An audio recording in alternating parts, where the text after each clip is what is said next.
Hello, Comics Alternative fans. Before we start with the episode, we want to invite all of you to check out our Patreon campaign. That's right. Go to www.patreon.com/comicsalternative for more details. There you'll find more information about the campaign and the cool rewards levels we have. For as little as $1 a month, you can help us maintain good quality comics talk, and the more you contribute, the more perks you get. These include monthly podcast episodes exclusive to Patreon supporters, as well as the chance to help us choose which books we review on the show. So be sure to visit www.patreon.com/comicsalternative and become one of our proud podcast patrons. Yeah, and now on with the show. This is the Comics Alternative, our May on location episode at Collected Comics and Games in Plano, Texas.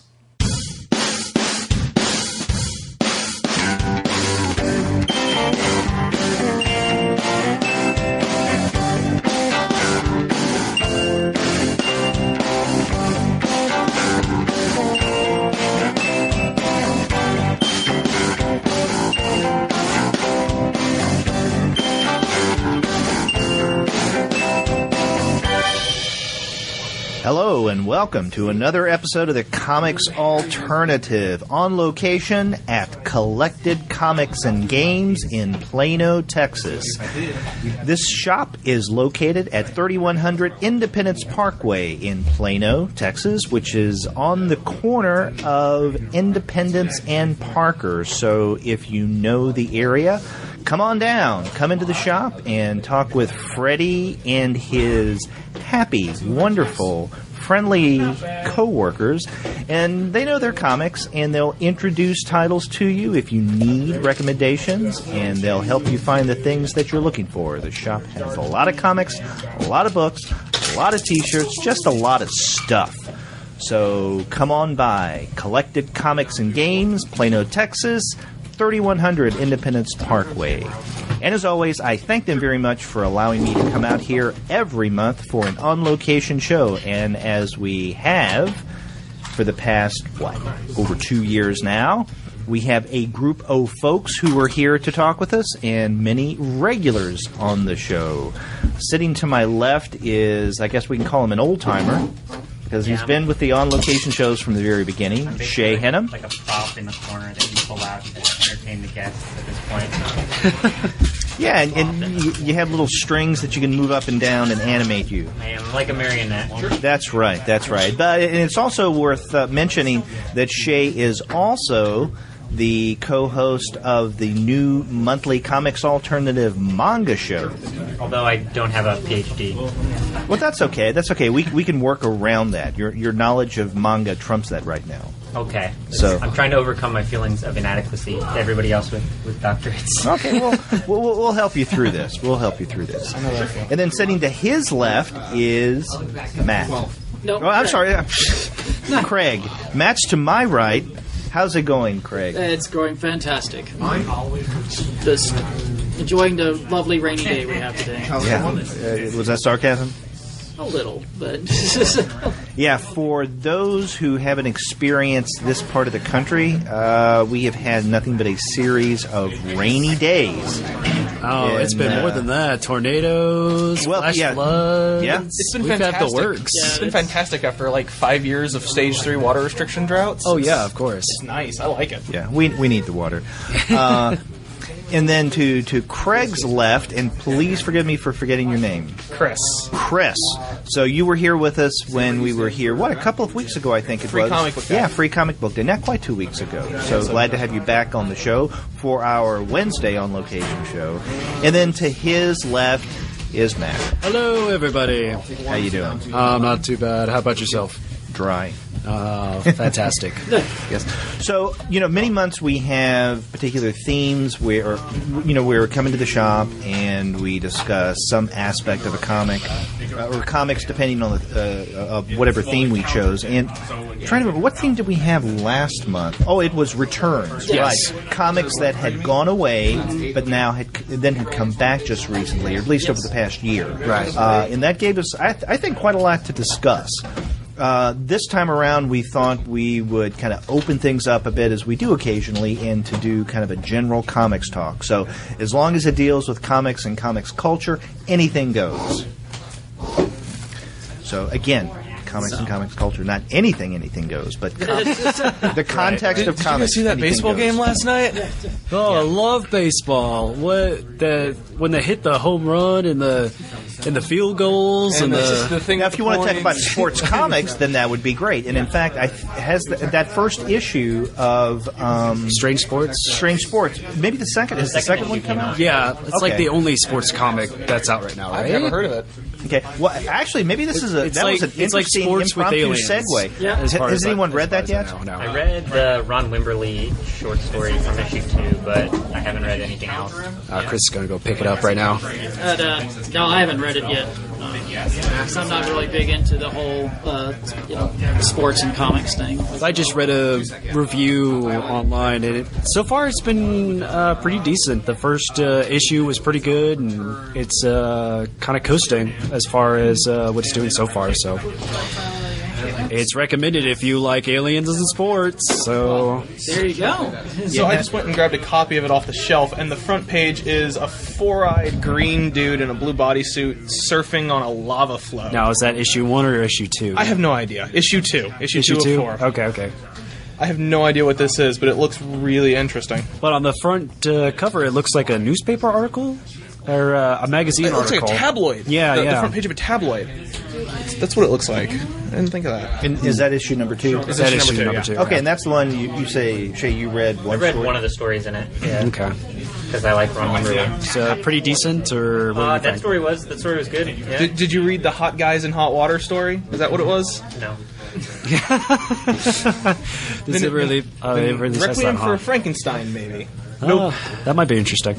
Well, that's one of those genres that you really don't see much anymore. Not that it was overly popular decades ago, but I would guess that it's a lot more popular then than it is now, and that is sports comics. Yeah, it's not. It hasn't really been huge in the United States, but we've talked about before. There's like a lot of sports manga and stuff. Yes. Oh, yeah, Prince of definitely. Tennis was amazing. We were talking about that around the time of Yeah, it was a couple the months World ago. Cup, yeah. But If you Oh, had to World go Cup, yeah. over a lot of the sports manga, you have a wide variety to choose from. Not from the popular to the not so popular. One of my favorites is a tennis one called Happy! Exclamation point. Called And what? It's just called Happy. Oh, Happy. I thought you meant With tap. an- I thought you said no, Tappy. No. Well, that'd be a different sort of tennis story now, wouldn't it? But it's just about a daughter whose father tries to sell her off to the mob, and she tries to, pay back what her deadbeat dad by making a tennis career, because she was really good in high school, and she starts doing that, and it's all about that kind of career, the paparazzi and all that kind of drama that goes with it. I mean, she has siblings that she can barely feed, and she's trying to do all these matches to get money to pay him off, and it's just this wild story that goes from there. So, I mean, if you have time, check it out. I mean, I know this isn't the manga podcast, but Oh, that's okay. Remember, general comics talk, so Okay. anything goes. So it's Happy with an exclamation mark. that's right. Not to be mistaken for Grant Morrison's Happy with an exclamation mark. Probably not. Might be two very different things. Sounds two very different things. Yeah, I'm sure when it crosses over the oceans, it'll be called something else. Yeah, I think the only kind of games that are being played in Grant Morrison comics are metafictional ones. Oh, okay. Yes. like fourth dimensional chess. Something like that, yeah. I don't even know how that works. Well, we were talking about sports comics. What were some really popular sports comics in the last decade? I mean, we have this that's come out recently, but I've never really considered a sports comic. There's you one know. where Godzilla and Charles Barkley play basketball. Like a miniature Godzilla, or Charles Barkley gets big. I would actually read that. That's fantastic. It's like a Nike ad, but it's like presented as a comic, and Godzilla gets these like new kicks. But what about other than those that include celebrities? Because, obviously it's the celebrity image that's going to drive the story, right? Ooh, Get didn't people interested. Michael Jordan recently have a little comic? Bulls on Parade. Yeah, there you go. Yeah. Oh, is that the one from Fantagraphics? Yeah. That Wilfred Santiago did? Yeah. There's some basketball in that, and the basketball in it is really good, but it's not. I don't know. I don't think of it as a sports comic because it's like mostly off the court and stuff. Right. But it's really good, and there's some really great basketball in it. So you've read it? Oh yeah, it's really fantastic. Did you read his one on Clemente I a did few not. years earlier? I've heard good things about that, but I haven't. I've just read the Michael Jordan one. And, I guess you could make the argument that last year's Andre the Giant by Box Brown is a sports comic in some way. Sure, it's Andre the Giant. If you consider wrestling a sport. I think most people will argue with you. Yeah, definitely. You have to figure out where that one falls, but I think most people. Well, it depends on what kind of wrestling you're talking about. Just be prepared to get some hate mail if you go into it too much. Yeah. Let's back away from the radioactive topic and So, but besides that, sports comics hasn't really been very big at all, or No, I mean it's like a number of other genres in comics, right, that just don't seem to be doing much of anything anymore. I mean, when's the last time we saw a successful Western title? When's the last time we saw a successful war title? Now, I mean, right now, East and West. No, East of West? Yeah. No, that's not a war title. Oh, I thought it was a Western. It's like a sci-fi Western. Yeah. But it's not what like you're talking about. No. Oh, Like a traditional Western. Okay, It's true. You don't really have. I thought you were making a comment about war comics because I said Westerns and then war, and then you mentioned okay, but It's kind of a. but no, there's war the Ennis's war stories from. He's like the only person who really does like full-on war comics anymore, because he's just obsessed with World War II. That's right. And the publisher, why am I blanking here? Dynamite? Is it Dynamite? No, it's not Dynamite. They do crossed. They do. Oh, it's Avatar. Avatar. That's war it. comics That's Avatar? it. That goes through. Well, Ennis does a lot of things through Avatar, which makes sense given the type of writing he does a lot of the time. So it would be historical nonfiction or historical fiction. What do you think? Again, I don't. I have not read an issue of war stories, and I'm assuming that all those stories in there are fictional. Oh yeah. Okay. So yeah, it'd be historically based fiction. Right. And the only other war stories that are going on right now are the big two. So. Yeah. You're talking about superhero wars. I wouldn't consider that. That's not war. One of them is a secret at war. strings here, people. One of them is a secret war, but it has to do on a planet called what is it? War World or Battle World? Battle World. Yeah. So. But when you're talking about real war comics, if we just limit ourselves to DC, since the New 52 began, I think they've tried out 3 war titles. Right. And they tried out a Western, too. Yeah. Right, but I'm focusing on war. So, Weird Western, that lasted a little longer, and that wrapped up not too long ago. Yeah. So at least that had some staying power. But Minute War, which started off in the New 52, the very beginning, how long did that last? It didn't last very long. No, not at all. And then there was, Star Spangled War? I don't know. That was a more recent one, That one I think, missed that they did. completely. It sounds They didn't familiar. stay. But they just can't get. DC couldn't get a war comic. I can't even talk tonight. Geez. A war comic to stick.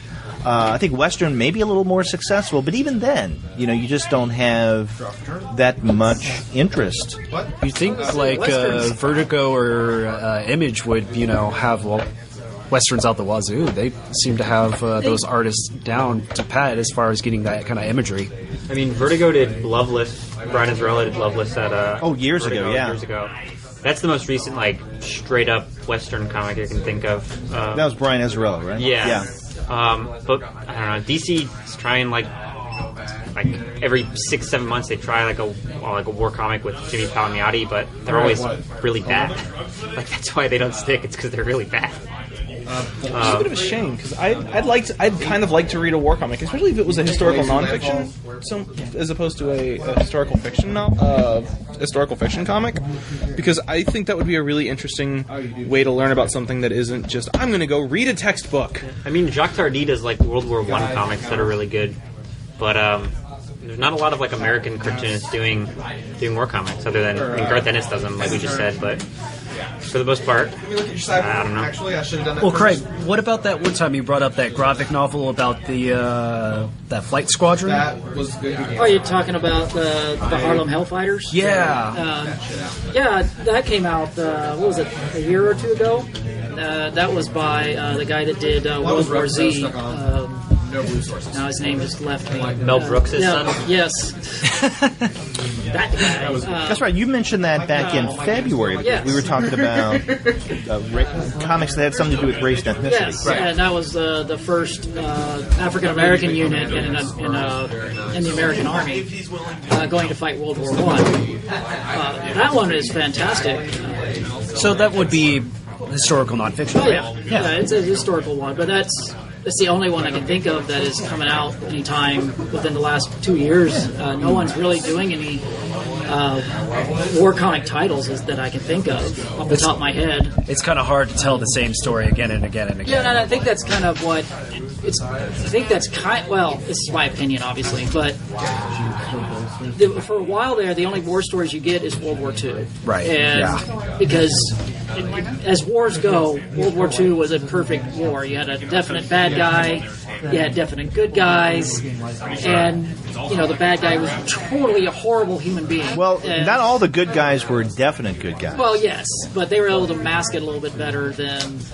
Or at least the Allies were able to make excuses for the inclusion of Right, Stalin. but then you start looking at real wars throughout history, like World War I is a horrible war where there's you can't even explain how it got started, let alone what was going on in there. And the Vietnam War is such a painful subject with Americans that I keep trying every once in a while to see if there's comics on the Vietnam War, but it's kind of like finding. There's that comic Gorillas, right?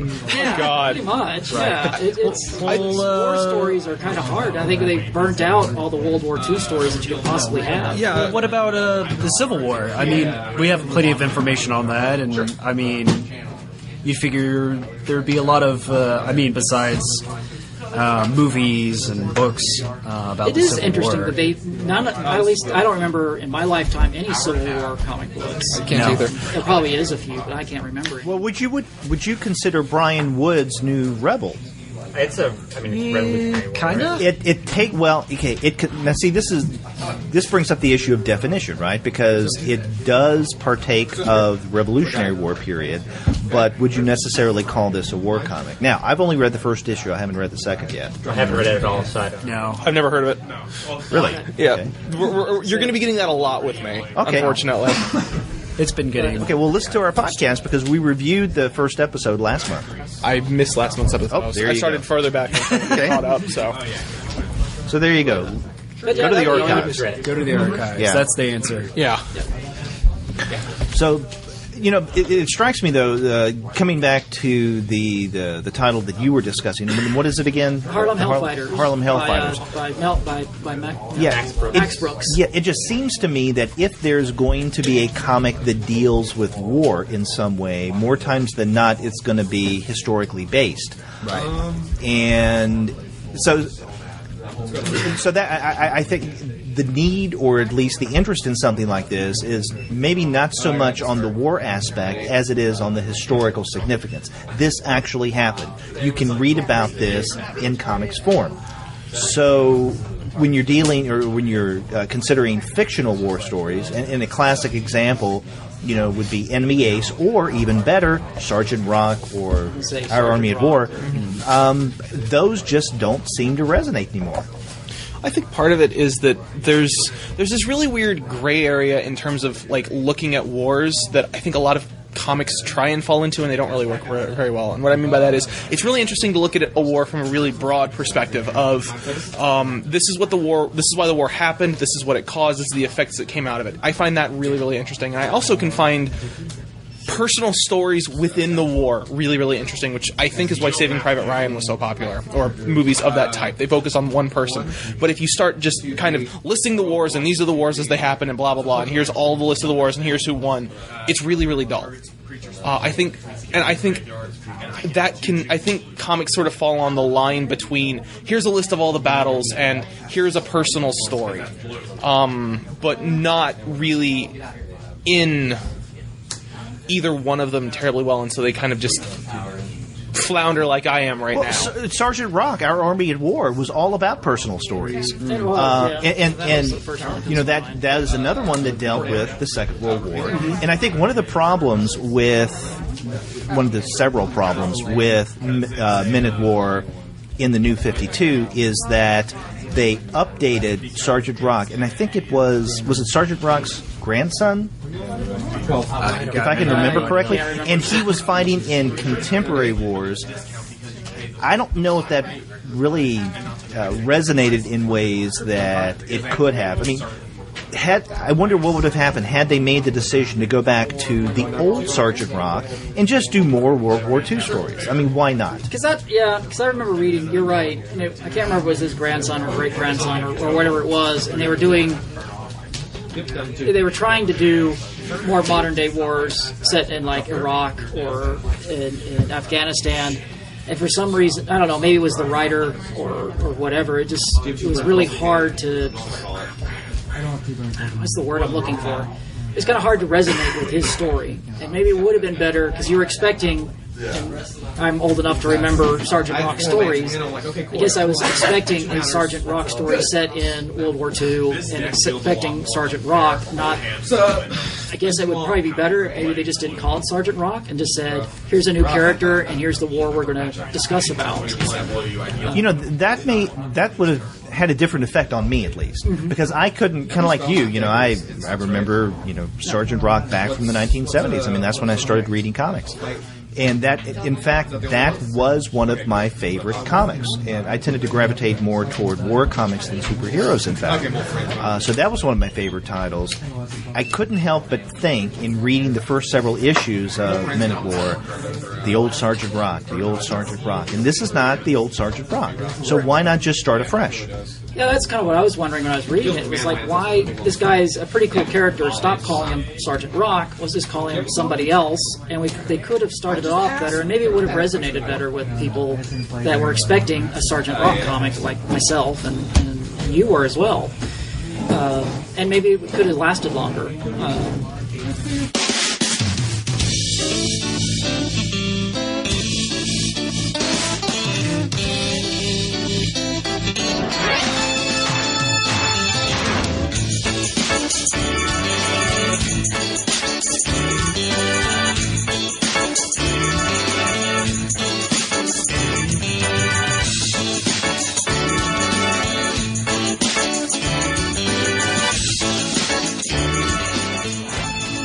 Well, now that we have Vertigo coming out with Strange Sports, kind of bringing this back, what I'm looking forward to, again on the topic of war stories, is for Vertigo to do something again with Weird War Tales. Because when I was a kid, I loved Sergeant Rock, but even more than that, I loved Weird War Tales. Because it combined the genre of war stories and then horror. In a really nice way. And that's what I read most of when I was a kid. Horror stories. I read Ghosts. I read, House of Secrets, House of Mystery. You name it. And almost everything horror-wise that DC came out with. And I'm sure, Charlton, I read some of that as well if they were available at my, corner 7-Eleven, and I can't remember if they were or not. I was trying to remember Tales from the Crypt. They're horror magazines or horror comics that they had. There's one in particular. EC Comics, Tales from the Crypt? Yeah, I think so. Okay, that was way before my time. Oh, well.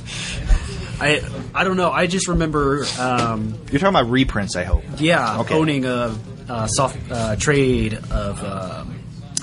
I guess it was the comic of the movie that came out, or maybe it was vice versa, where the comic came out and then they did a movie of that. But it was pretty spot on, and I remember reading the comic and being kind of creeped out, and then flipping channels on TV and seeing the movie. So I don't know, it's something that kind of resonated with me. Collecting comics from that and other things. So, but horror. We have no problem with the horror genre in comics. I think they're just as popular now as I guess they've ever been. I think the reason war comics and Western comics are popular now is there's a lot to do with like the ideological shift we've seen over the last 30 and 40 years. War isn't as clear cut as World War II, the narrative surrounding World War II. It's a lot. There's a much larger gray area, and it's hard to render obvious bad guys and good guys in war, and people are less. I think less willing to accept a black and white depiction of war. They're less willing to accept war as entertainment. And the same thing with Westerns. People aren't as interested in this the good guys wear white hats and the bad guys wear black hats, and the good guy shows up to shoot the bad guy, and that's the story. It's just not the kind of thing people are interested in anymore. The world's a much more complex thing than we've been told. Well, I think it also has to do with dissociation, because with wars, sometimes if it too close to home, it makes people uncomfortable. But with horror comics, the more absurd they are, the more easier it is to absorb and take in, because we're not familiar with that or anything like that. That's why I think a lot of people were upset with the new horror movie, or not horror movies, the war movies that have been coming out recently versus the new horror movies that have been coming out recently, where people just go to watch them and stuff like that. Well, the new the war movies have been getting a lot of controversy, because it's war, and if you're going to make a movie or any kind of media about that, there are some people that are going to complain because that's their lives, So when you put that for as far as entertainment purposes, I guess. I think that, you're talking about movies a little different when it comes to comics, because there were stories in the New 52 Men of War that, the shorter stories that did deal with more contemporary conflicts, over in Iraq. And I don't think they work very well. But some of that maybe too close to home feel, maybe that had something to do with that title falling flat. But I want to come back to something that Shay said, in that with both, you were speculating that maybe with Westerns and with war comics, now we tend not to look at good guys, bad guys, Westerns, war stories in terms of black and white issues. That is primarily gray. Well, what do you say then to this, the popularity of war comics and Westerns in the 1970s? Jonathan Hex is definitely not a clear-cut hero. He's someone who is complicated and problematic. Oh, yeah. And, he had a heyday in the 1970s. But he's not really a traditional. It's not just a Western. Okay, You know what I'm saying? So it's genre bending. Yeah, it's got a Western foundation, but it's also mixing superheroes and time travel and magic and a bunch of other stuff, and so it's, I don't know. It's very Cowboys versus Aliens kind of thing. I just find it difficult to compare something like that to something like, I don't know, like a John Wayne movie or something like that. Yeah. Well, what about the case of war stories in the 1970s? Then, here we're coming out of Vietnam, and you have a reading community that's primarily, if not fed up, then completely disenchanted with war. But yet, Sergeant Rock and other titles like it tended to focus on the good wars, right? World War II, that is easier to digest. And it still had. I mean, I don't know the sales figures, but I'm assuming that the sales of Sergeant Rock and similar titles at the time were pretty much going strong. Right, but like it takes time to like for like a culture to process something like that. So, but by 1980, Sergeant Rock wasn't like as big a deal. So I'll accept that maybe people were still like I would have to look at the sales numbers too to like really make a substantive argument one way or the other. But if I had to speculate, it's just a delay because of culture has to digest Vietnam and Watergate and everything that was happening in the early to mid 70s before they could really. They just had to digest it and they had to sit with it for a little while before its effects could really be manifest on the culture. But like you said, I'd have to look at the sales figures to really make a strong argument one way or the other. But that would be my speculation. Yeah. I was trying to find them. I couldn't. Sorry, guys. Well, another theory, which I don't know how successful this is that with the overwhelming prevalence of superheroes in American comics, as the prominent, the primary genre, does something like that crowd out other genres where at one point there had been a market for? Now, again, I mean, there are strong markets that are not superhero based, the aforementioned horror. I think, detective comics, crime comics for the most part are pretty strong as well. But you can't say the same for, obviously war, westerns, romance. And even the kind of comics that we have in Archie, the kind of more innocent young kids, teenager oriented kind of comics. Outside of Archie, and that's still successful and becoming more successful all the time with more and more new things that they're doing. And in fact, maybe this is an interesting segue into something else, and that is who is anticipating the new Archie. Well, isn't that on a Kickstarter with Mark right Waid now? and Fiona Staples? Yeah, the only thing I've heard about the new Archie so far myself is that there was apparently some big thing with their Kickstarter trying to bypass comic stores and sell directly to customers, and comic stores were getting all upset about that. Like, that's the only context I've heard of the new Archie as of right now. Now, admittedly, I haven't gone looking for it, but that was the first, the first thing I saw with the new Archie wasn't, oh, hey, we're rebooting Archie. It was, there's this big controversy about Archie's Kickstarter, and it's like... Okay, well, I'm Kickstarter ignorant right now when it comes to Archie, so educate me. What's going on? Okay, so 2 days ago they launched a Kickstarter looking for $350,000 to reboot Jughead, to reboot Betty and Veronica, and to reboot one other series. But it was like Chip Zdarsky was going to write Jughead, and like Adam Hughes was going to write and draw Betty and Veronica, and but it was like $350,000, and they came out and said like, oh, we don't need the money to publish the books. We need the money to publish them faster, and the rewards they had set up were crazy. Like $5 got you a newsletter every month. It cost $20 if you wanted 2 of the books. If you wanted Archie #1 and Jughead #1, and then if you wanted the other 2, you had to go for a pack that was $40.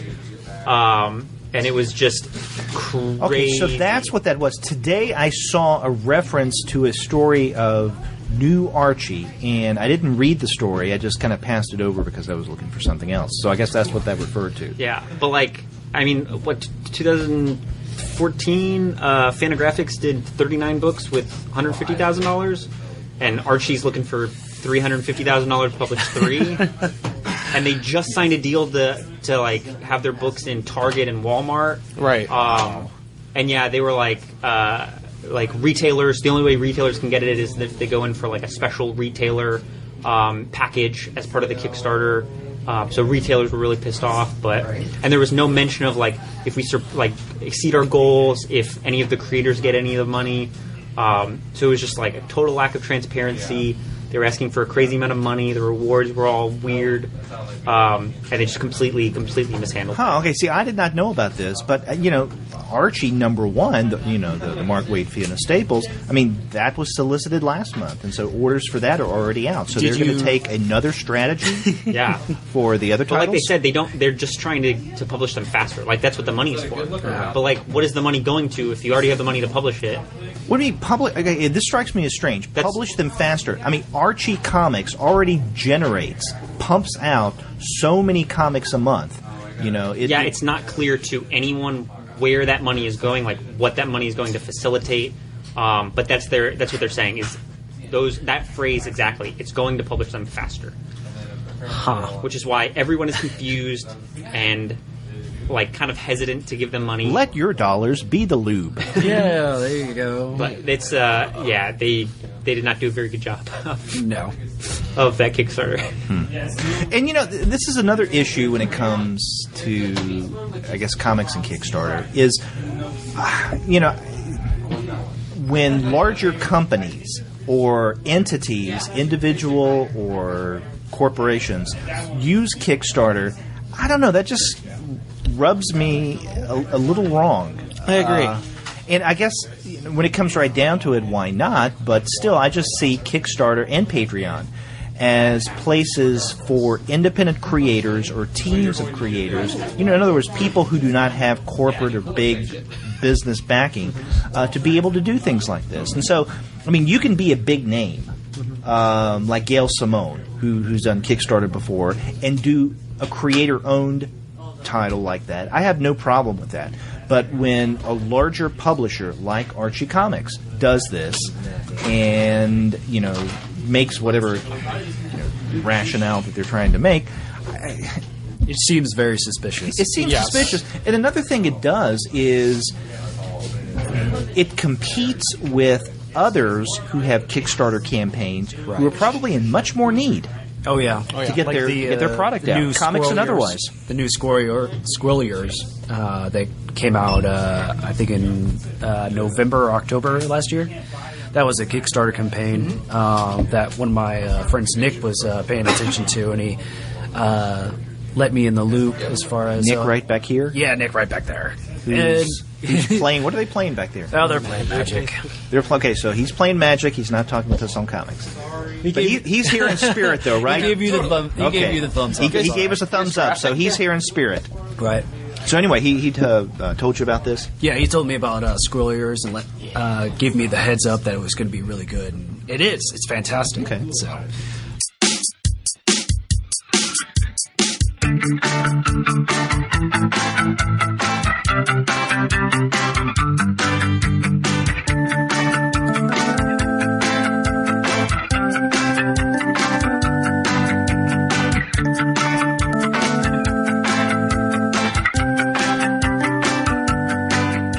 Did you see the in the preview section for the new Archie #1 the amount of covers that it's going to get? Oh yeah, It's like 22. I thought it was like 50. I thought it was going the way of the Star Wars #1 where it's like 50 plus. I thought it was 22. No, it was like 2 or 3 pages worth of covers.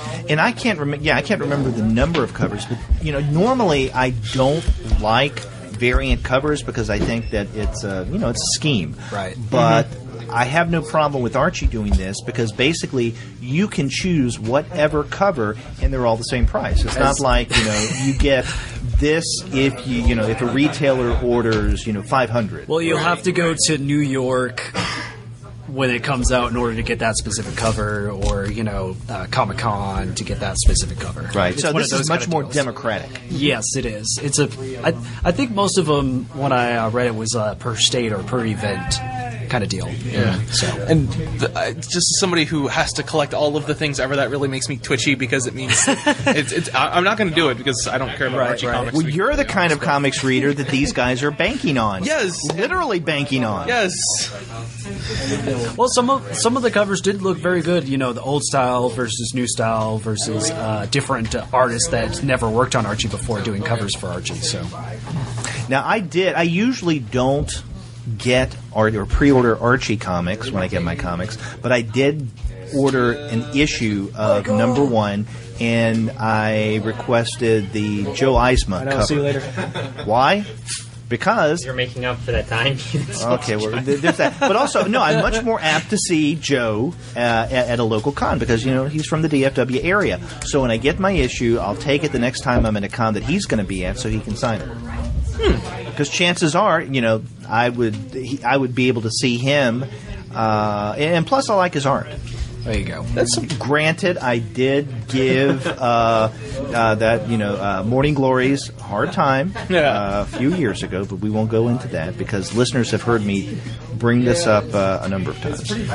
That's actually a really cool idea if that's why they did it, so that if each comic comes from an artist, a local artist in the state that it's coming out of, so that you can get your local artist's cover and maybe get them to sign it. That's pretty cool. I don't know if that's what happened. Well, I don't think they did that. Okay, that would take a lot of That would research. be a fantastic idea. Yeah. It would be a fantastic idea. Something I'd be behind, definitely. That would take a lot of planning for the people in marketing. That's true. me. Yeah. It's gonna be like, oh, what you got over there? I don't know if it would be an unreasonable amount of planning, though, is the thing. Well, it would be a lot. Certain issues that come around the time of let's say Akon coming out. Next month you can have certain comic book people coming up with that. I mean,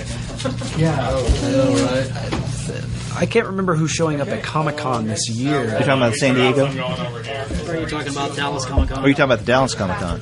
Well, Dallas Comic-Con. Okay, because that's another question I wanted to bring up tonight, and that is, since we're in the DFW area, how many of you guys are going to be going to the Dallas Comic Con the end of the month? I want to go. Yeah, I'm going. I'll hear about it from Craig.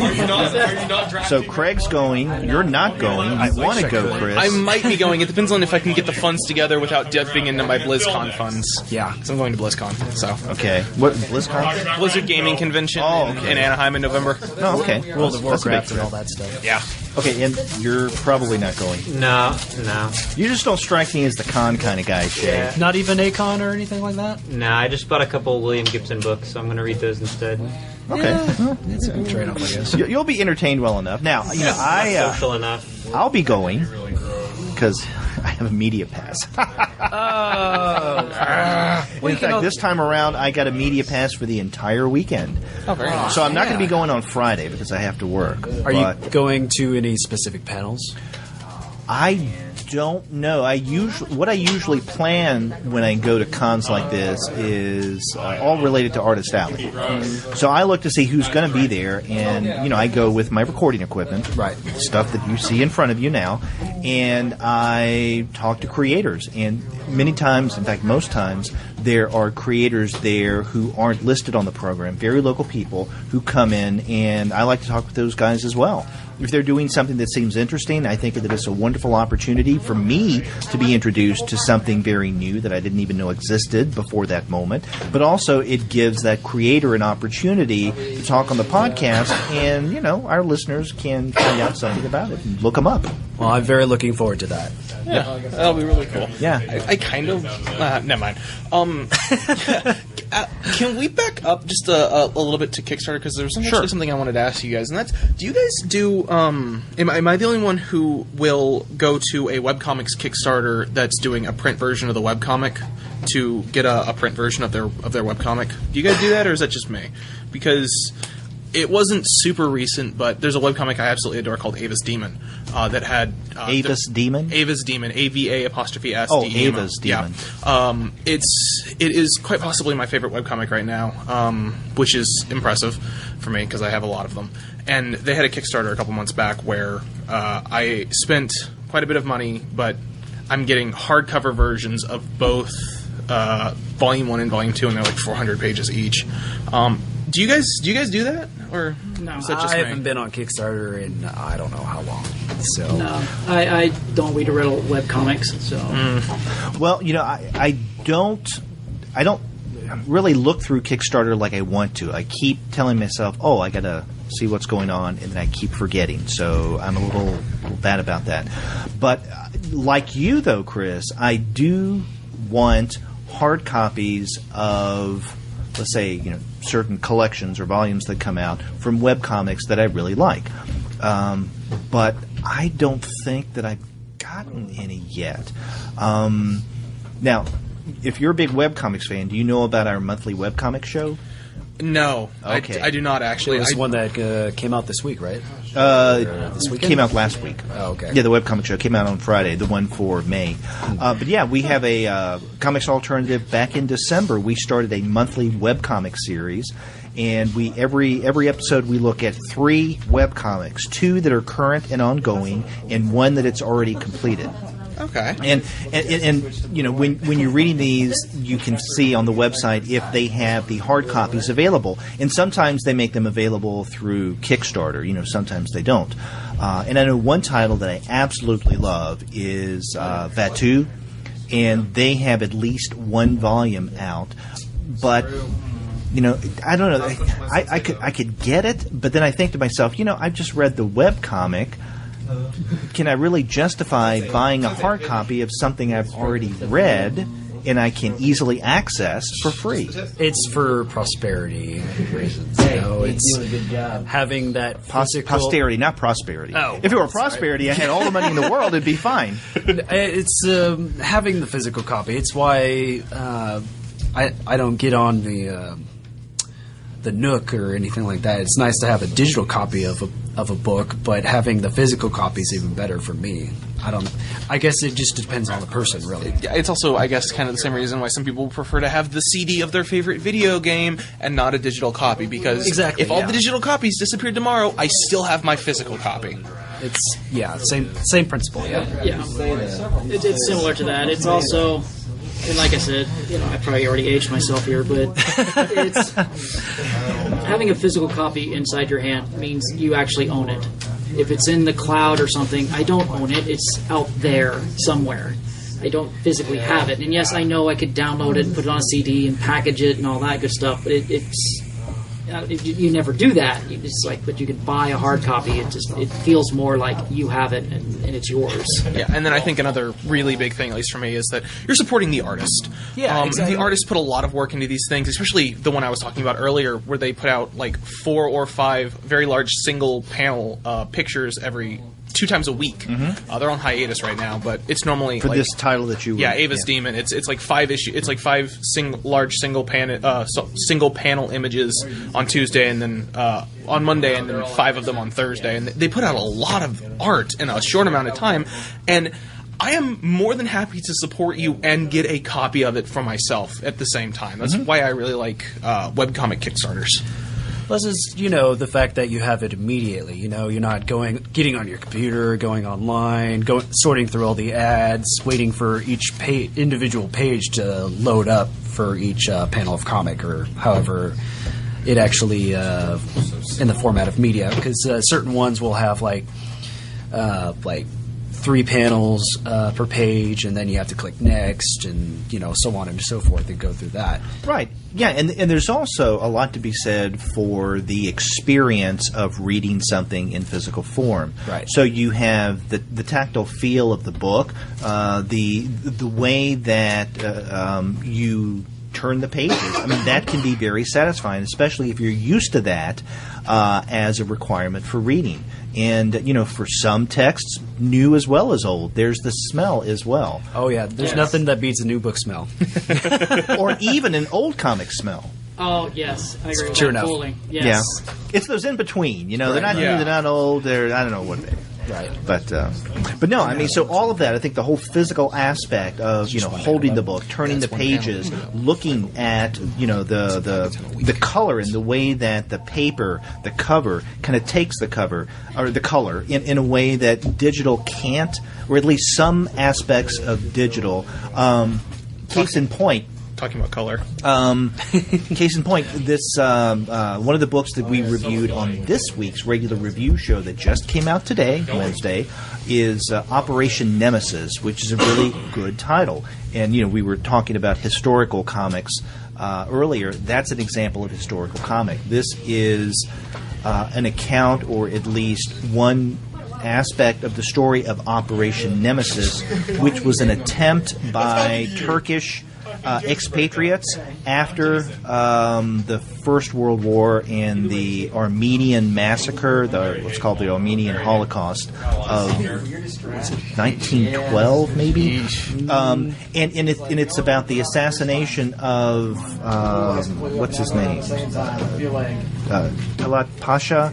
He used to be he was the Minister of Interior for the Ottoman Empire during World War I, and he was also in power and had a big hand in that the Armenian Holocaust. And so he was assassinated in 1921 in Berlin, and his assassin was tried. And so the book centers around his trial, but one of its main purposes is to bring attention, to bring light to a genocide that not many people know about. People know about the capital H Holocaust, the extermination of the Jews during the middle part of the 20th century. How many people know about the great Armenian genocide or the Armenian Holocaust at the very beginning of the century? Not many. Anyway, the reason I bring this up is we were discussing this on this week's podcast review show. My colleague had a physical copy. I had a PDF, and I kept noticing in reading it that the comic was really dark. And I'm not talking about tone so much as I am the color that I see. It just seemed darker. And I noticed that quite a number of times when it comes to digital comics, especially PDFs. It doesn't seem to hold the color well as physical copies do. So, getting back to the preference for the physical, I think that, seeing the color as it is intended, it is also a pleasure. However, if a comic is intended for digital deliverance for a webcomic, then, the whole idea of something intended for print becomes moot. Yeah. I suppose. At the same time, if you're, controlling the print quality, you can get very, very close to what's online, and you still have all of the other positives for having a physical copy. Yeah, there's actually color possibilities that aren't the range of colors that you're capable of producing for a digital file is actually broader than in print, and not a lot of people make very good use of it. So potentially digital comics could be more colorful, and there's more possibility, artistic possibilities there. But yeah, the way that people kind of treat that stuff now is they treat it as if there's no difference between print and digital.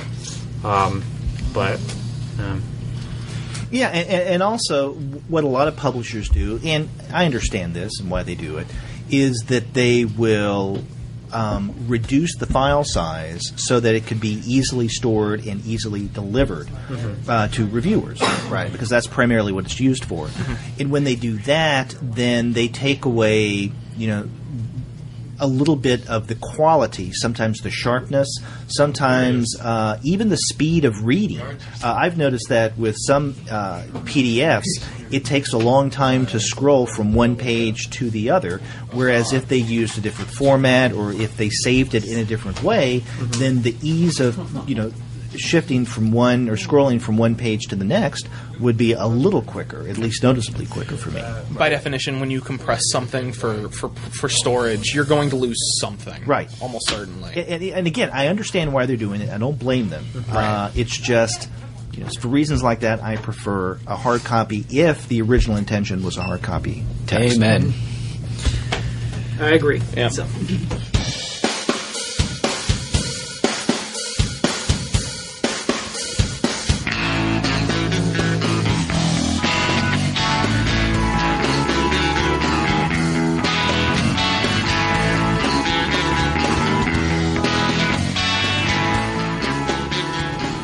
Well, also getting back to the Kickstarter again, because this is something else I was thinking of. How many of you guys have used Kickstarter when it comes to comics? Contributed to something? Yes. And I guess a corollary to that is when you've done this, do you contribute or do you become a supporter because it's a title that you're interested in, or because you want to support the artist, either in particular or an artist in general, and you have no clue what the quality of the comic is going to be? It's both, honestly. I mean, I don't know how to explain it beyond that. I mean, if my thing that I brought up earlier about Ava's Demon counts, then it's definitely both. I love the comic; it's great. I want a hard copy, but I also am more than willing to pay the artist who has put so much time and effort making something I love and something I really am glad I found into making it. I forgot where this sentence started.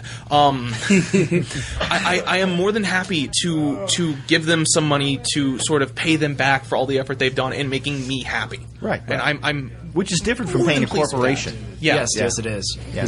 Okay, so what comics on Kickstarter outside of the one that you mentioned earlier? It's been years since I actually... Well, Kickstarter hasn't been around that long. I know. Two. It can feel like years. I remember back in 2013. No, That's when they were producing the original Sergeant Rock comics. no, I think. I lost a lot of my books and stuff when I moved, Oh, okay. like a few years ago. So Oh, so it's a sore spot. yeah, it's Oh, okay. He's getting depressed. no, it's Sorry, not that, man. and I can't remember off the top of my head. It's I'd normally draft for your normal deck. there were a couple of Texas local comics, but I can't remember off the top of my head what they were. For a minute, I thought he was going to say something like, "I lost a lot of my memory of the last couple of I years lost when a I lot hit of my good head men in falling that off." box. Well, I just for something more recent, I went on Kickstarter to support a local artist named Brian Denham and his Airship Enterprise comic book that he's putting out. So that and it was mostly because I knew him and I like his artwork, and I felt in this case I really liked the idea of where his story was going. It's a steampunk Enterprise, Star Trek type story, and so I immediately went on to his Kickstarter to support it. What was this thing called again? Airship Enterprise by Brian Denham. Okay, so you're saying Star Trek and steampunk? Yeah, together at last. Okay. Okay, this is something that I can tell you my co-host Andy Kunko would not want. Well, Well, yeah, I can tell you that there is nothing wrong with that combination, and Andy needs to lighten. No, I'm kidding. Does not compute. Does not compute. But I don't know. I I stand just, with Andy. I don't know. That explains I'm a gonna lot. give it a shot. To me, I really enjoy his artwork, and I'm looking forward to seeing what he does with it. So I'm not the world's biggest steampunk person, but I'm willing to give it a shot. I'm not a fan of Star Trek. I will give it a shot too because it sounds interesting enough that I want to at least read some of it. The multiverse of Star Trek needs to be expanded upon. In fact, aren't they doing? I know even more. Aren't they doing Green Lantern Star Trek? They are. They are. Sometime in the that near was future? that was in this month's previews. Wait, does that- Star Trek meets Green Lantern? Yeah, that's right. Does that mean that we finally got the bridge between Star Trek and Daffy Duck? It's going to be one of those probably black hole. I can't. Different dimension. How are you doing? Oh, we're doing fine. Some cosmic force is, making problems in the. Okay, because No, I think if there's going to be a crossover between Star Trek and any Duck, it's going to be Howard because he's much more space related. It's very true. I know, but we've got the Green Lantern already, so. Am I the only person who thinks that's funny? I think I am. I think I'm literally the only person who thinks that concept is funny. There was this a Green Lantern that was a squirrel, so I could believe that. Yeah. Yeah, but it's kind of harder to believe the Green Lantern when he found his Green Lantern suit in a mix-up at the laundromat. So That sounds very Howard the Duck to me. Yeah. But, Oh, and by the way, I think last time it's also- we did this, I wasn't giving Howard the Duck issue 1 much love, and I think some of you guys liked it better than I did. Has anyone read the second issue of Howard the Duck? Yep. Okay, how's it? It's not as big as the first one, but it Big does. page wise or page count wise? I don't know. A little bit of both. It's not as impactful as the first one is, but it certainly does carry on the humor, especially with Rocket in there, and with all of the Guardians that make a short appearance. And it ends kind of in a weird note, but kind of in an awesome note. I think it may be one of those leftover things from Access, or maybe something else is going on that I don't know about. I picked up Howard the Duck number 3 today, so I haven't had a chance to read it or anything. So, but I'd have to say it's good. Pick it up if you can. So you're going to continue with the series? Oh yeah, definitely. It's Howard the Duck, so I'll continue to support it either way. I think he described it pretty much. It may not as the first issue they usually go all out and bring all the biggest jokes in, and the second issue may be a little bit of a letdown in the sense that it didn't feel as funny as the first one.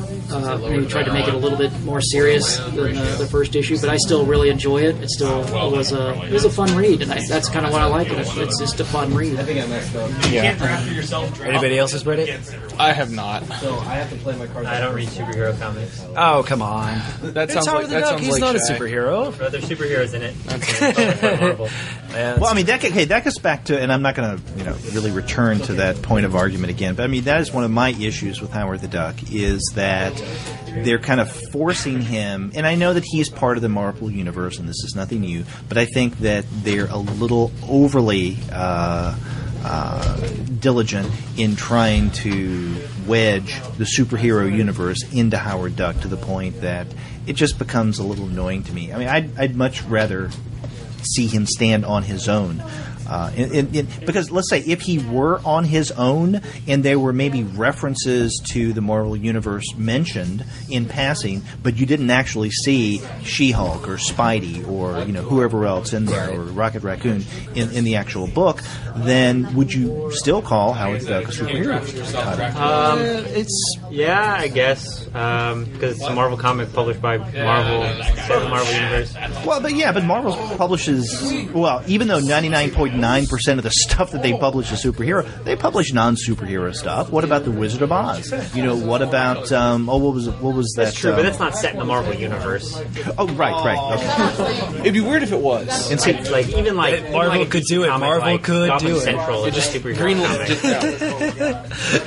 Yeah, I don't know. See, if something could be set in the Marvel Universe, Howard the Duck, and there could be an awareness that this thing was out there, right? That there was someone such as, She-Hulk that is out there, or that, there's an awareness of Daredevil. Okay, fine. But to have them appear in the title, that makes it a superhero title.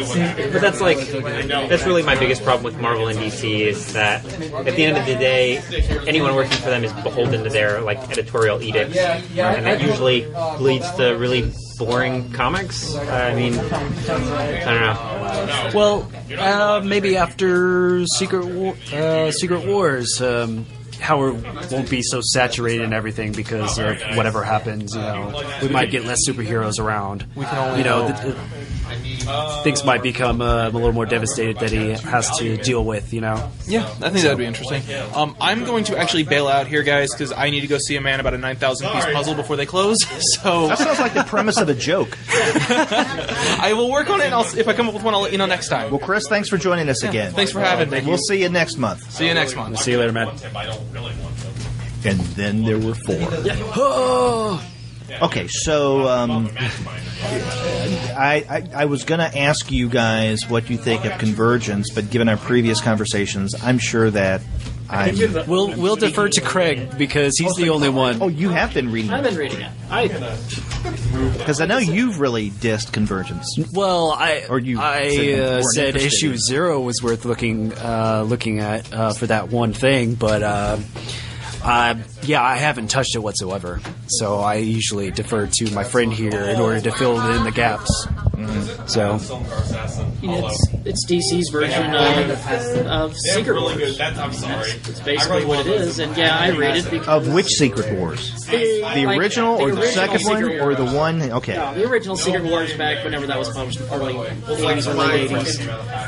You have this. They bring all the superheroes. In DC's case, it's from every dimension or every idea that DC ever thought of, and and Is they Lion-Headed Superman? Does he show up?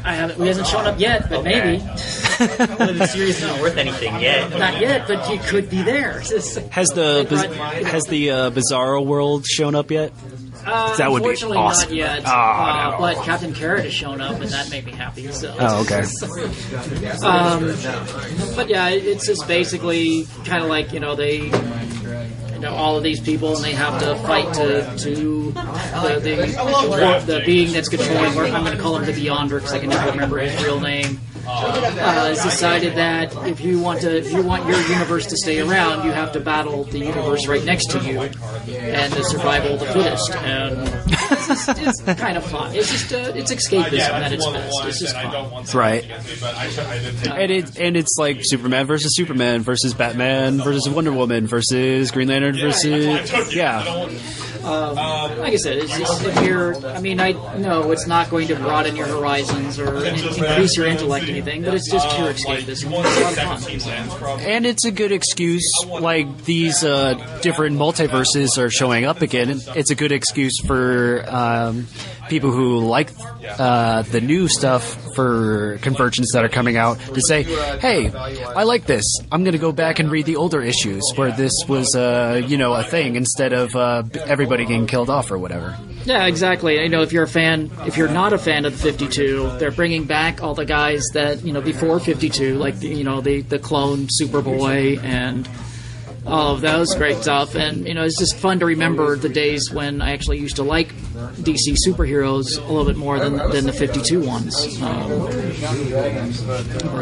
That obviously the 52 is going to stick around probably after all of this, but we can have hope that maybe they'll learn some lessons through it and bring back some of the older stuff. Oh, they'll be the first to be killed off. I don't know. Probably. Who knows?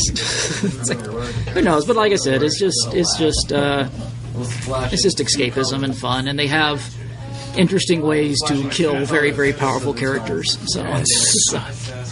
Okay, so over the past week and a half, I guess since the last time I saw you guys on Free Comic Book Day, what is one new thing, one new book, one new title, like a #1 issue, or not even necessarily a #1 issue, just something new that you've read since then that you really, really like?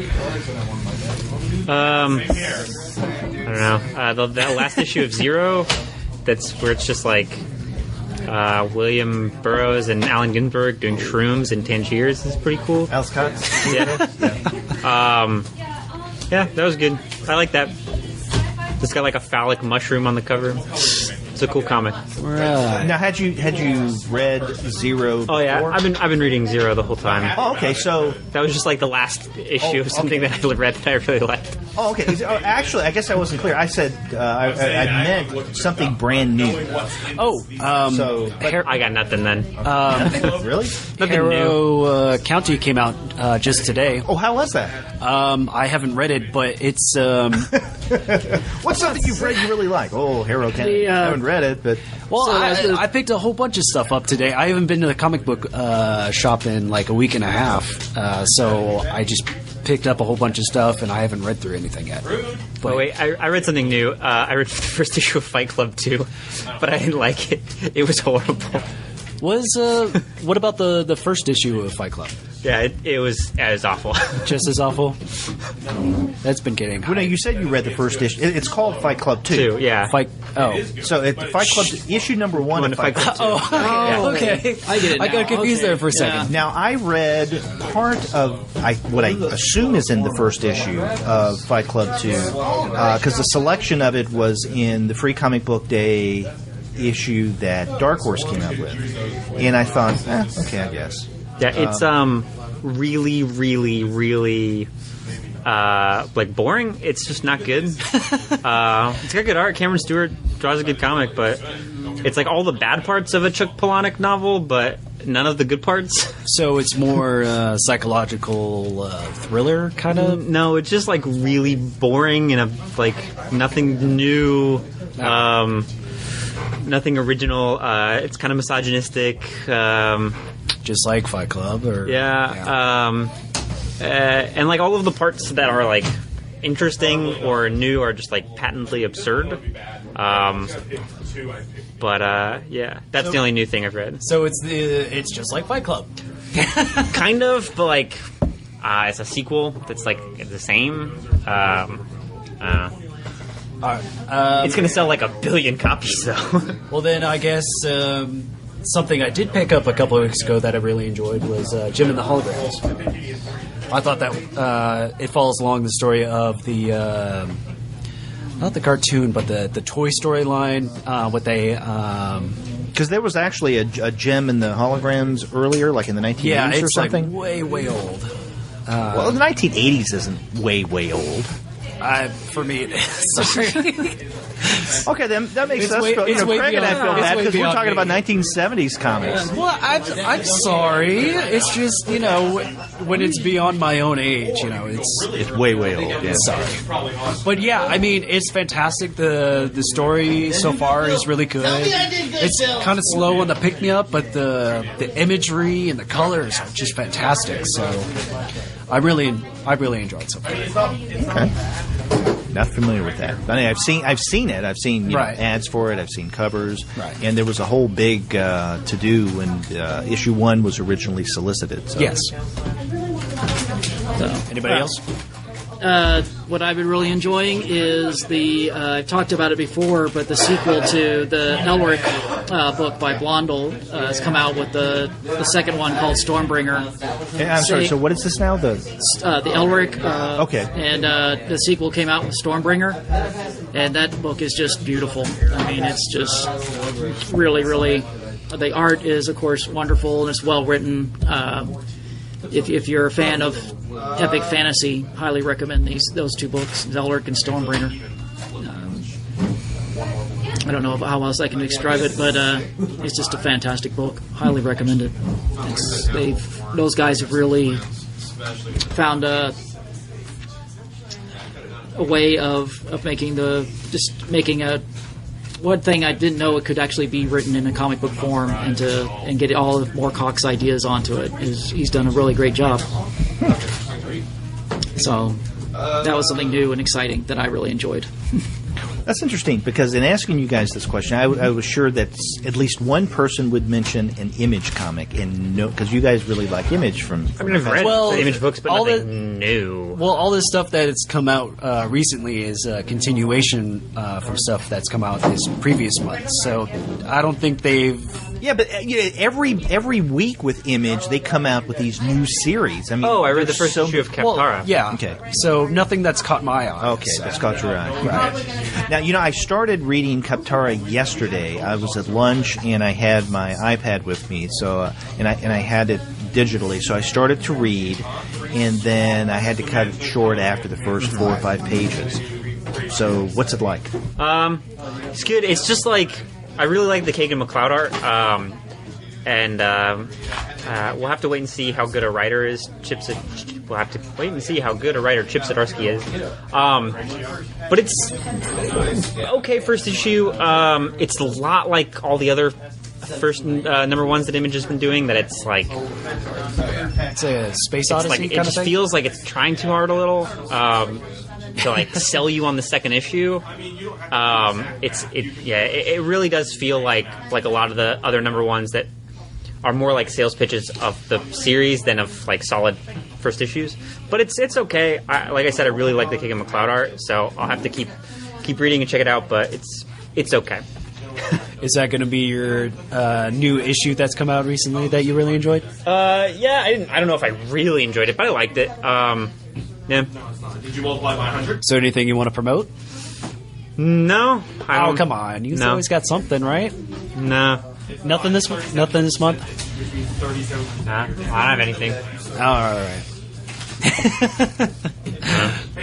He's got nothing. I'm hard to please, I guess. I don't know. Plus, you were busy wrapping up the semester. That's true. I mean, I've been reading a lot of stuff, but I'm usually more critical than most people, so but it's good. I'll keep reading. Well, I think the one new thing that I was introduced to over the past week, and I mean, I'm not going to count any of the new things that I'm reading for the podcast because, I mean, there's a lot there, but, I do that normally, and, I could, focus on one or two of those titles that I really, really enjoyed. But something that I'm reading because I've been meaning to read it for a long time, but didn't until recently, is books that I have from Hans Rickheit. I don't know if anyone is familiar with his work. He came out in, I think, 2009 with a book from Fantagraphics called The Squirrel Machine. And I think before that, he had a Xeric winning book called Chloe, which actually, Chloe, you can find the entire thing online. And I did end up reading Chloe digitally online after I read Squirrel Machine. Folly is a collection of his shorter comics that came out, was it 2012? And I had read some of those pieces collected in Folly in other anthologies or other collections of some sort, and I think maybe Mome was one of those. But anyway, he's someone that I've been wanting to read for a long time, and I've gotten the books, I just haven't gotten around to reading them. And I finally did this weekend. Strange, weird stuff. It is very dreamlike, very Freudian. There are a lot of orifices. People are going into things or coming out of things. Should we be concerned about young listeners? No. Or is it more of a metaphor, what you're talking about? Is it Geiger-esque? No, I mean, it's not so much a metaphor, people going in and out of orifices. I mean, that's what happens. So, for instance, you can find a character who comes to another individual, they look at their face, and then they part open the face and then stick their face in. That's why I say it's very Freudian and dreamlike, and it's strange. And you have, there are all sorts of visual themes that I think mark his style, and the dreamlike, the Freudian aspect is part of it. Another is strange characters that are constantly interacting and sitting on top of, or riding, or subduing other characters in some way. I mean, it's very strange, and you may think, okay, what kind of story does this lead to? I mean, there is a story, and sometimes it's a little difficult to follow, but then again, dreams are difficult to make sense of. True. And I think I read somewhere after reading these books that he's someone who does pay attention to his dreams, and he gets a lot of ideas from his dreams. Mm-hmm. And I think the thing that first drew me to him was the fact that he was published by Fantagraphics, and Fantagraphics is one of those publishers like Drawn and Quarterly that almost everything they do I want to check out. Whether I will or not, it's another matter, but I just love them. And I didn't know his work before, but I saw Squirrel Machine, and I originally got it when it came out, and I think I started to read it, but then I had to put it away for whatever reason. But I finally got to his books that I have, and that's my new thing for the week. All right. So definitely check it out.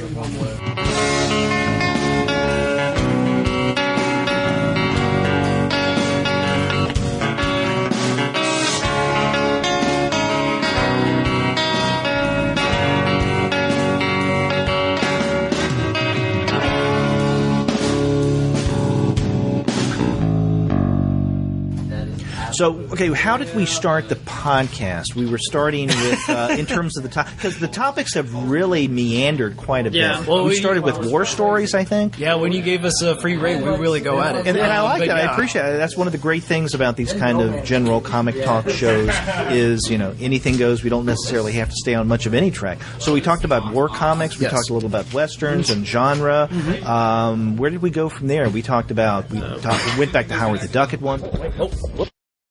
And when you heard someone say, oops, right there, that was actually when I accidentally knocked over my Zoom H5 microphone, which is what I use when I do the on-location recordings. And unbeknownst to me at the time, apparently when I grabbed the microphone to make sure that it was righted, I accidentally cut off the recorder. But we were actually toward the very end of the conversation, and it was soon after this that I told all the listeners that we were recording from Collected Comics and and Games in Plano, Texas, which is at 3100 Independence Parkway.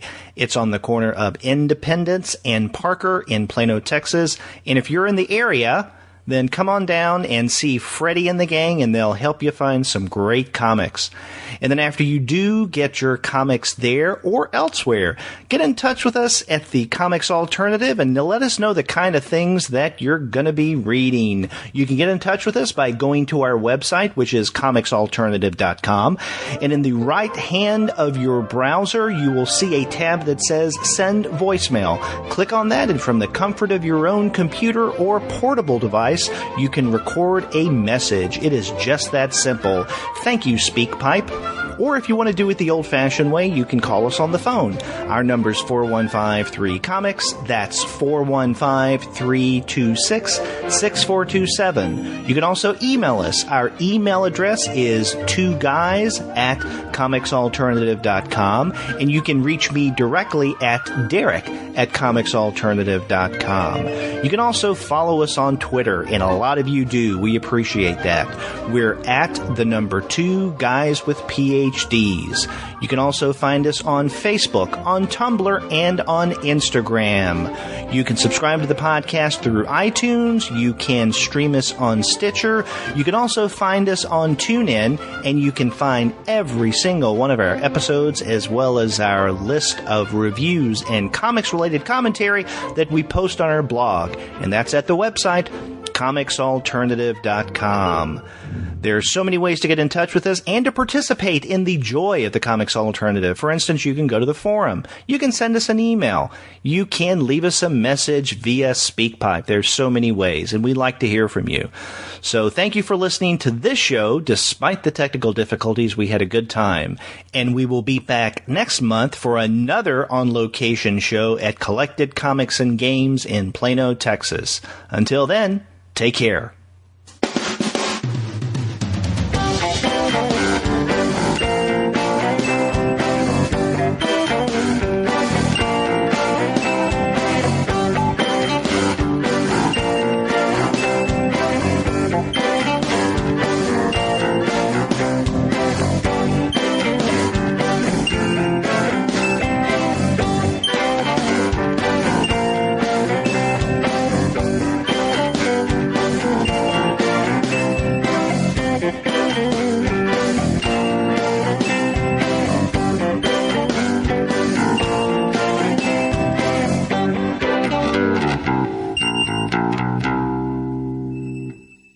I like them French fried potatoes.